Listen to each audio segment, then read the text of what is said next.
Le projet de loi Macron a réussi à faire l'unanimité, mais contre lui, du côté des associations féministes. D'ailleurs, le 8 mars, journée internationale des droits des femmes, on a même commencé notre manifestation par une action contre le travail du dimanche en envahissant un magasin qui ouvrait illégalement. Et la Marche mondiale des femmes, cette année, qui a lieu tous les 5 ans, a même fait de la lutte contre la loi Macron un de ses thèmes principaux, de ses 5 thèmes principaux en France. Et pour cause. Pourquoi? Parce que les métiers qui vont être concernés par le travail du dimanche sont vraiment des métiers très féminisés. Caissière, vendeuse, femme de ménage pour faire le ménage dans les magasins qui ouvrent le dimanche, etc. etc.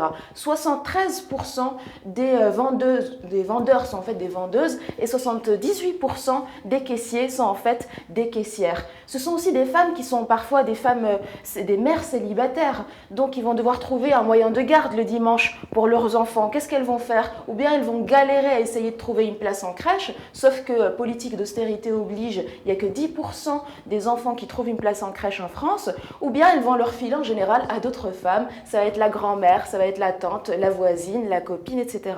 Ce sont aussi des femmes dans ces métiers-là qui sont très précaires. Donc de toute façon, elles n'ont pas les moyens de vivre du côté des centres-villes, elles vivent loin de leur lieu de travail. Donc elles vont se lever encore plus tôt le matin pour aller travailler et rentrer encore plus tard. Et notamment le dimanche, les transports communs sont ralentis. Donc c'est encore plus d'heures qui n'est pas au sein de la famille, qui est dédiée au travail le dimanche. Macron nous dit que ce sont les volontaires en fait qui sont concernés par cette loi, mais de qui se moque-t-on? On sait très bien que dans un moment de chômage de masse, où on refuse d'augmenter les salaires, où on refuse d'augmenter le SMIC, sachant que d'ailleurs il y a 2 fois plus de SMICards que de SMICards, les salariés, elles, ils font tout pour remplir le frigo. Donc qu'est-ce qu'elles vont faire? Elles vont accepter le temps partiel imposé, n'importe quel contrat de travail, travailler au black, travailler de nuit, travailler sous-payé, tout ce qui est bon pour pouvoir remplir le frigo justement. Donc en fait la question du volontariat, du travail du dimanche est parfaitement hypocrite dans cette conjoncture sociale et économique. La loi de 1906, elle posait 2 dispositions simples. On ne travaille pas plus de 6 jours par semaine et il y a une journée commune à la société, une journée chômée où on peut se retrouver en famille, on peut retrouver d'ailleurs une vie de couple parce que la semaine on est occupé entre le travail et les tâches ménagères, très féminisées d'ailleurs. On peut éviter l'exclusion sociale, avoir des activités associatives, sportives, culturelles. Voilà, une journée en commun qui est une journée qui n'est pas scolarisée pour les enfants.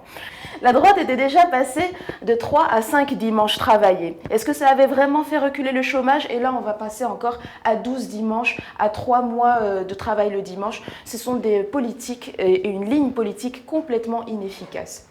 Ce qu'il faut pour améliorer la condition du travail des femmes et de tous les salariés et toutes les salariées d'ailleurs, c'est lutter contre la fragmentation des horaires, c'est lutter contre le temps partiel imposé, c'est lutter contre les bas salaires et c'est lutter contre toutes les politiques d'austérité qui font qu'on ferme des hôpitaux, dont les maternités, dont les centres IVG qui vont avec, qui font qu'on n'a pas assez de places en crèche justement pour que les enfants aient des moyens de garde et qui font que par exemple on allonge la durée de cotisation pour les retraites, ce qui est encore pire pour les femmes vu qu'elles travaillent moins bien payées et donc ça se répercute sur leur pension.